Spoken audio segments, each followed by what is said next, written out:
Assalamualaikum warahmatullahi wabarakatuh. Everything start from a dream. Kalimat itu ada benarnya.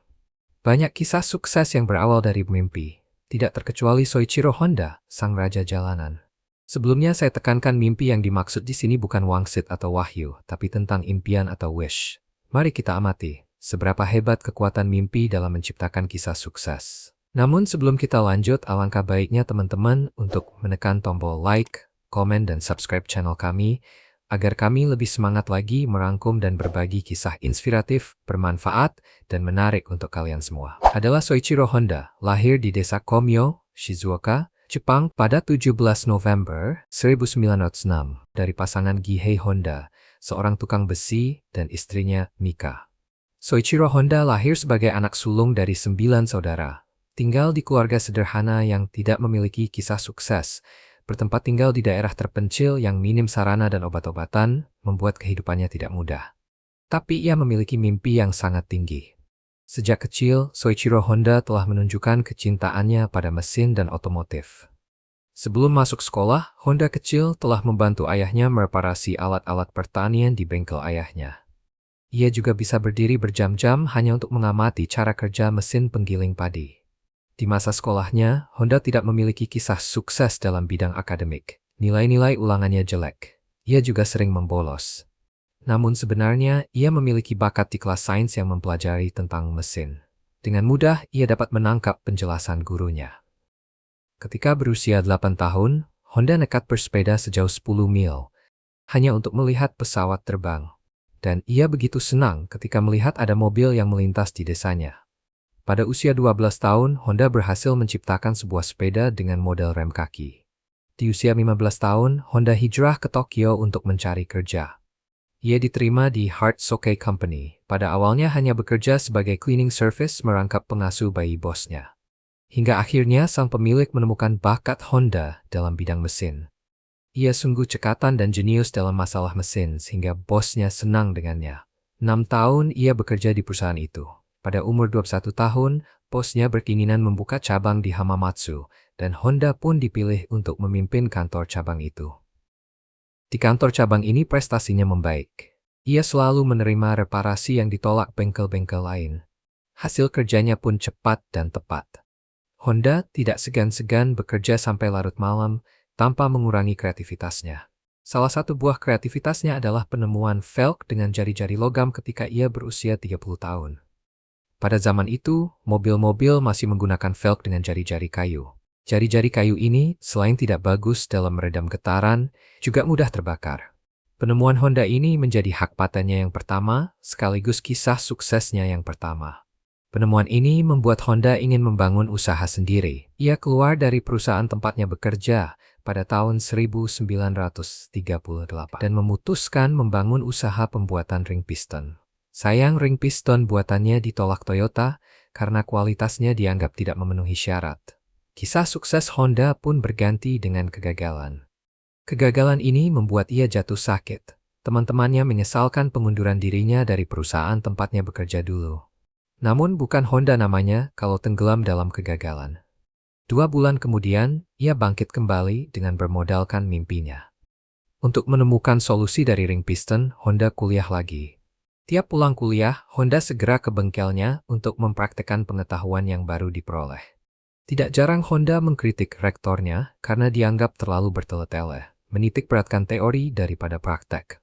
Setelah 2 tahun menjadi mahasiswa, ia akhirnya dikeluarkan karena jarang mengikuti kuliah. Akhirnya, kerja kerasnya mulai menorehkan kisah sukses.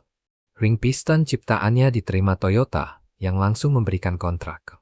Ketika mimpinya hampir menjadi kenyataan, niatnya membangun pabrik terpaksa diurungkan. Pemerintah Jepang yang siap perang tidak memberikan dana kepada industri-industri. Ia pun tidak kehabisan akal mengumpulkan modal dari sekelompok orang untuk mendirikan pabrik. Lagi-lagi musibah datang. Setelah Perang Dunia Kedua meletus, pabriknya sempat terbakar 2 kali. Namun Honda tidak patah semangat. Ia bergegas mengumpulkan karyawannya. Mereka diperintahkan mengambil sisa kaleng bensol yang dibuang oleh kapal Amerika Serikat, digunakan sebagai bahan mendirikan pabrik. Sekali lagi, pabriknya hancur oleh gempa bumi. Akhirnya Honda menjual pabrik ring pistonnya ke Toyota. Setelah itu, Honda mencoba beberapa usaha lain. Sayang semuanya gagal. Pada tahun 1947, seusai Perang Dunia Kedua, Jepang mengalami kondisi ekonomi yang sangat memprihatinkan. Sampai-sampai Honda tidak dapat menjual mobilnya untuk membeli makanan bagi keluarganya. Dalam keadaan terdesak, Honda tidak kehabisan ide cemerlang. Idenya memasang mesin pada sepeda dengan memanfaatkan mesin-mesin bekas perang yang menjadi cikal bakal sepeda motor zaman sekarang. Ciptaannya ini mendapatkan respon yang baik dari masyarakat sekitar. 24 September 1948, berdirilah Honda Motor Company dengan produk pertamanya yang dinamakan Dream, dengan slogan perusahaan Honda yaitu The Power of Dream. Awal dari kisah suksesnya. Meski sepeda motornya sukses, Honda ternyata terbentur masalah finansial, bahkan terancam bangkrut. Ia memang seorang penemu mekanik yang hebat, namun tidak pandai mengelola keuangan. Inilah yang kemudian mempertemukan dirinya dengan Takeo Fujisawa, orang yang sangat berpengaruh pada kelangsungan bisnis Honda selanjutnya. Saat itu Honda berusia 42 tahun dan Fujisawa berusia 38 tahun. Duet kedua orang ini berhasil membuat Honda mewujudkan mimpi dan keinginannya untuk menjangkau dunia.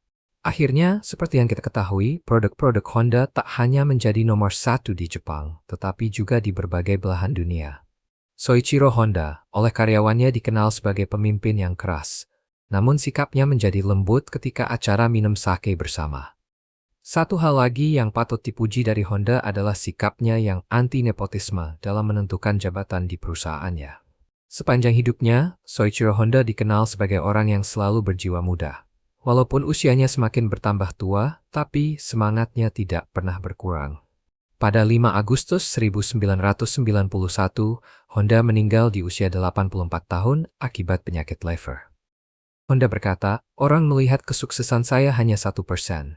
Tapi mereka tidak melihat 99% kegagalan saya."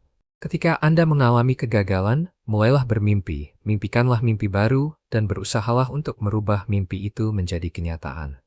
Soichiro Honda membuktikan pada kita bahwa orang yang asalnya miskin deso, minim pendidikan dan modal kecil juga bisa sukses, bahkan merajai dunia. Ketika gagal, ia bangkit. Ketika menemui kesulitan dalam temuannya, ia belajar. Yang bisa kita pelajari dari kisah sukses Honda adalah berani bermimpi, mau belajar, bekerja giat, dan semangat pantang menyerah. Mari belajar dari solusi sukses Honda. Setiap kali merasa gagal dan putus asa, ingatlah filosofi Honda, The Power of Dream. Mimpi dapat menjadi bahan bakar yang mendorong kita untuk mencapai sukses. Beranilah untuk bermimpi. Lakukan sesuatu untuk mewujudkan mimpi Anda. Terima kasih telah menonton video ini. Jangan lupa untuk like, komen, dan subscribe untuk mendukung kami dalam menyajikan lebih banyak kisah inspiratif. Wassalamualaikum warahmatullahi wabarakatuh.